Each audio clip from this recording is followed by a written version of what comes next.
கோதுமை மாவில் தேங்காய் போட்டு பிஸ்கெட் செய்யலாம். அதுக்கு நெய் போட்டுக்கின்னு தேங்காவை நெய்யில் வதக்கிடலாம்.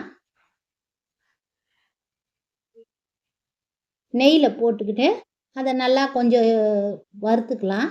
தேங்காவை வறுத்துட்டு எடுத்து கோதுமை மாவில் போட்டுக்கலாம். பிஸ்கெட்டில் கோதுமை மாவு 1 கப்பு போட்டுக்கலாம். ரவை 1 கப்பு, தேங்காவும் போட்டுக்கலாம். எள்ளு 1 டீஸ்பூனு, ஏலக்காய், எண்ணெய் 1 கப்பு போட்டுக்கலாம். பிசைஞ்சிக்கலாம். நல்லா பிசைஞ்சிக்கணும். எல்லாத்தையும் மொத்தமாக சேர்த்து சால்ட்டு போட்டுக்கணும்.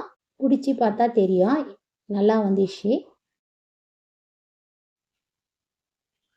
4 டீஸ்பூன் சர்க்கரை போட்டுக்கின்னு சர்க்கரையை போட்டு தண்ணியில் கலக்கி பிசைஞ்சிக்கலாம்.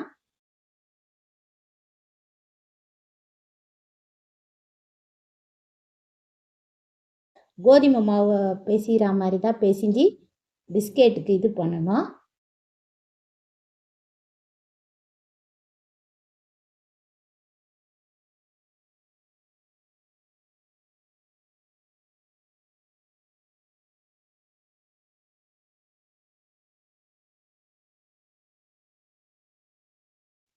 பிசைஞ்சிக்கின்னு இப்போ பூரிக்கு எப்படி பிசைஞ்சி மாவு எடுக்கணுமோ அந்த மாதிரி எடுத்து வச்சுக்கின்னு மாவை பிளேட்டில் போட்டு திரட்டிக்கலாம்.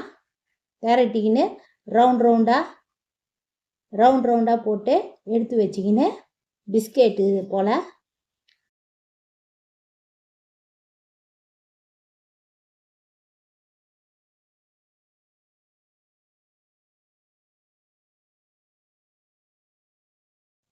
இந்த மாதிரி கப்பில் ரவுண்டு ஷேப் இருக்கிற கப்பில் எடுத்துக்கலாம். அறுத்துக்கலாம். பிஸ்கெட்டை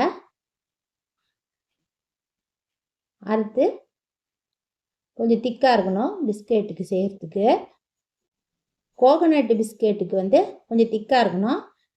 இந்த மாதிரி சைஸில் பிஸ்கெட்டை ரவுண்ட் பண்ணி எடுத்துக்கின்னு இப்போ எண்ணெயில் போட்டு பொரித்து எடுத்துக்கலாம்.